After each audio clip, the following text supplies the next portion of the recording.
Tomamos contacto ahora con Richard Arce.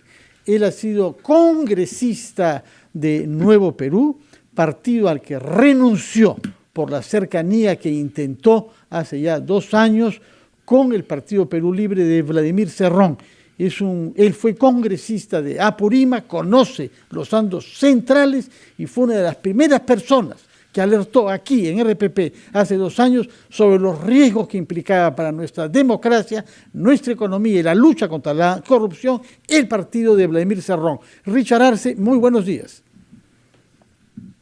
Muy buenos días, Fernando. Un gusto poder dialogar con ustedes. Sí, es un gusto también, aunque las circunstancias sean un poco tristes. Explíquenos, por favor, cómo interpreta usted el nombramiento de Guido Bellido como primer ministro.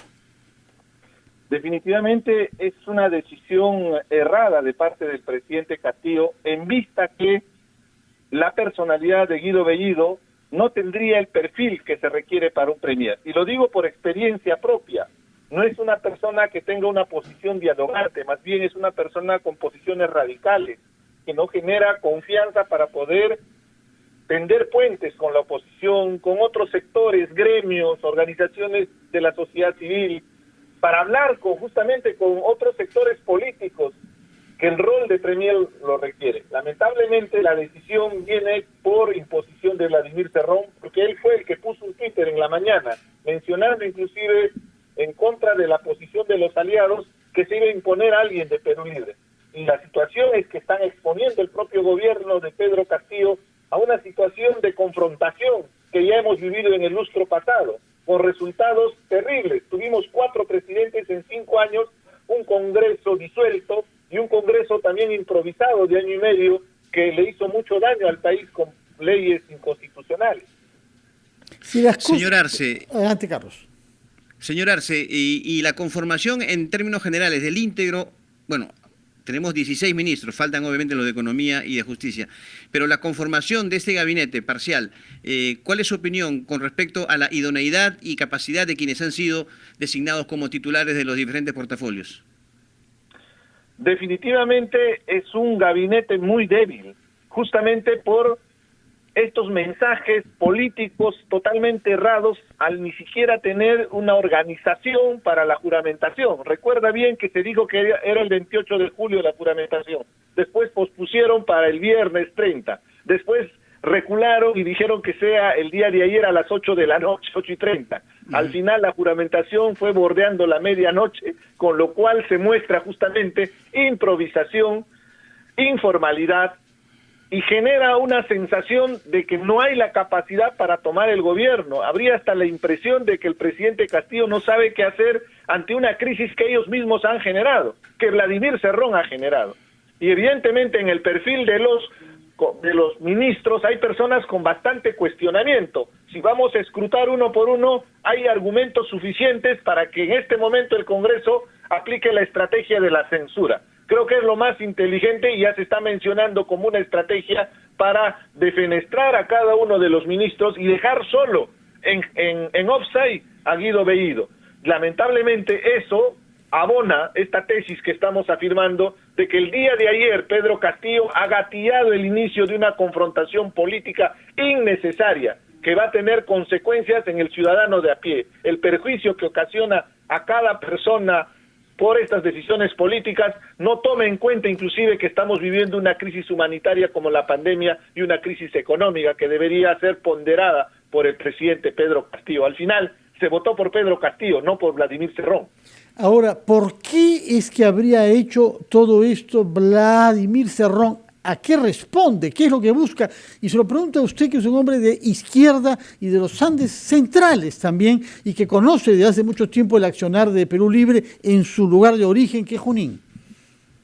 Fernando, tú has sido testigo de un debate que ahora tiene más de 3 millones de visitas en el YouTube, justamente donde mostrábamos su posición anacrónica de una izquierda radical, y súmale a su megalomanía.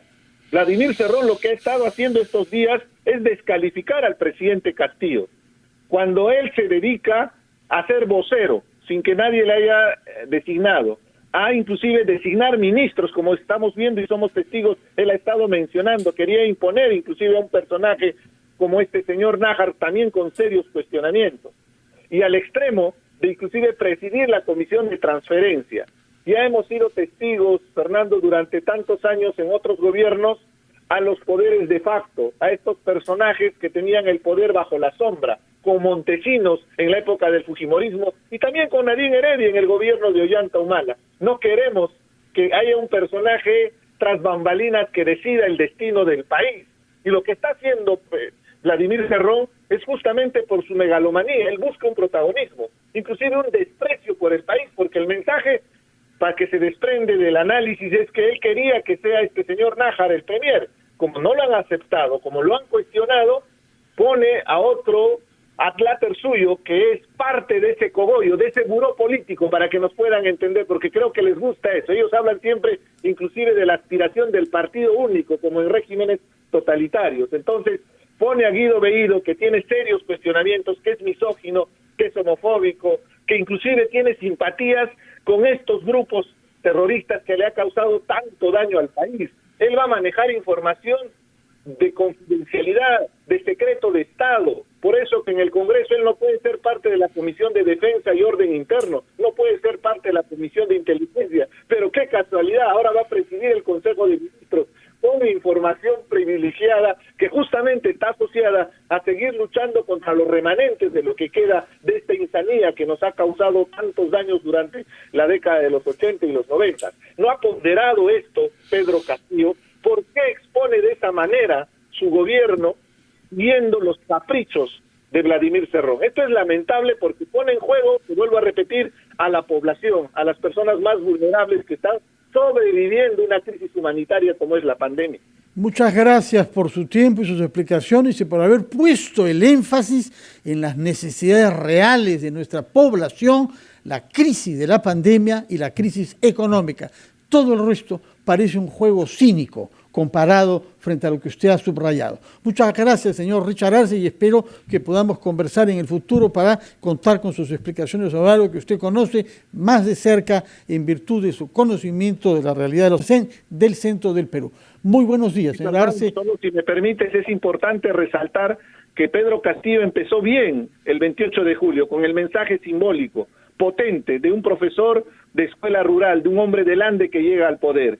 Ese mensaje potente, simbólico, queda en saco roto con las decisiones que ha tomado al imponer a este señor Guido Bellido como premier. Muchas gracias, señor Arce, y muy buenos días, Carlos. Llegamos al fin de nuestro programa por hoy.